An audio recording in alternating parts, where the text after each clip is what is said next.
On va parler ici de dipôle magnétique. L'idée, c'est qu'on a déjà vu ce qu'était un dipôle électrostatique en cours. Je vous rappelle, ce sont deux charges de signes opposés qui sont situées à une distance d, et on cherche le champ électrostatique à une grande distance. Et là, on se pose la question de savoir si on peut avoir le même genre de mécanisme pour des courants, c'est-à-dire qui produisent des champs magnétiques similaires aux champs électrostatiques qu'on a vus pour le cas électrostatique. Alors, le problème, c'est qu'on n'a pas de charge magnétique, ça n'existe pas. Je vous ai dit en cours que les monopôles magnétiques, on n'en a jamais vu et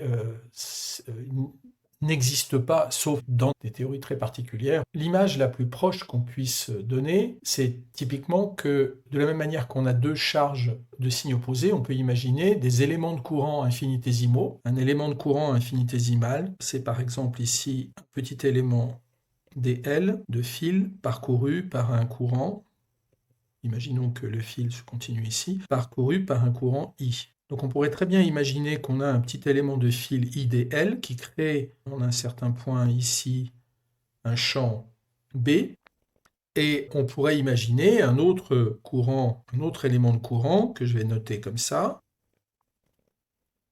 lui aussi parcouru par un courant I, et qui donne un champ au même point, un champ qui serait plutôt dans l'autre sens. Un des champs qui va dans un sens, l'autre qui va dans l'autre. Et là, on a quelque chose qui ressemble à un dipôle, on va dire.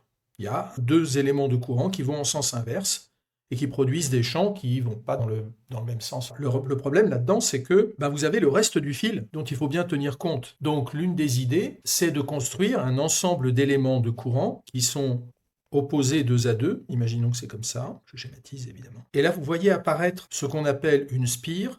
Qu'est-ce que c'est qu'une spire? C'est un circuit électrique qui est fermé et qui est parcouru par un courant électrique. Il faut bien avoir en tête qu'une spire, c'est quelque chose de physique. Ça existe physiquement, alors qu'on va parler beaucoup de contours. Un contour, c'est quelque chose qui est virtuel, c'est une ligne mathématique fermée qui n'existe pas forcément physiquement dans l'espace. Pour le coup, une spire, ça existe physiquement, c'est un circuit électrique qui est fermé. Voilà, donc on se pose la question de savoir si ce courant, ce circuit électrique fermé, cette spire, pourrait produire un champ. Quel champ elle produit? Et ce qu'on va calculer, c'est le champ magnétique produit par une spire à grande distance. Donc commençons par nous donner, comme d'habitude, un système de coordonnées et une spire quelconque. Je dessine la spire en noir.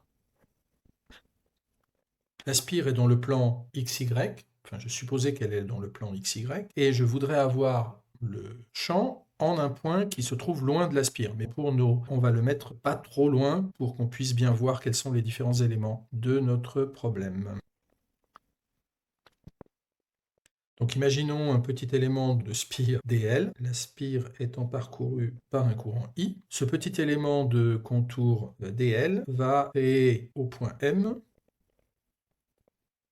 un certain champ magnétique. Le point M, comme dl n'est pas exactement au centre du système de coordonnées,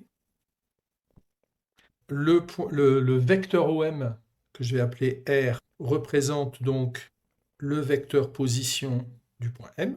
Alors on va dire que le point correspondant à la position de dl, je vais l'appeler P. Il y a d'autres choses dont on va avoir besoin. Je vais noter U, le vecteur qui va de O à M et qui est unitaire.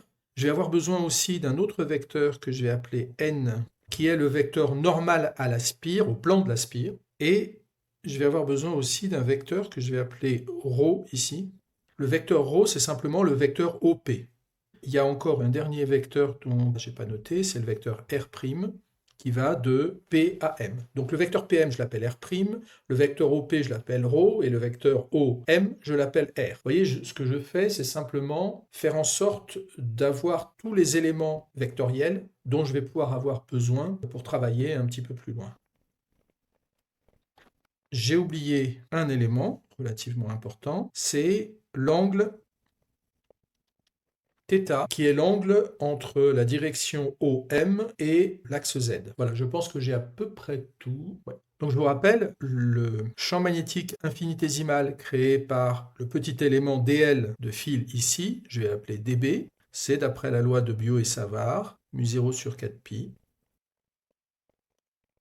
dl vectoriel pm sur pm au cube. Je vous laisse revérifier que c'est bien comme ça que ça s'écrit.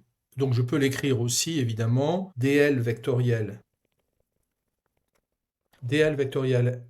R' sur la norme de R', que je vais noter R' sans la flèche, au cube. Donc ce qu'on doit faire, c'est finalement faire la somme, donc l'intégrale, la somme de tous les éléments, de toute l'influence, de tout ce que fabriquent les éléments dl en termes de champ magnétique. Donc je dois calculer B de M, ça va être mu0 sur 4pi. Alors le courant I, je peux le sortir de l'intégrale tout de suite, donc ça fait I. Et l'intégrale va se faire sur la spire.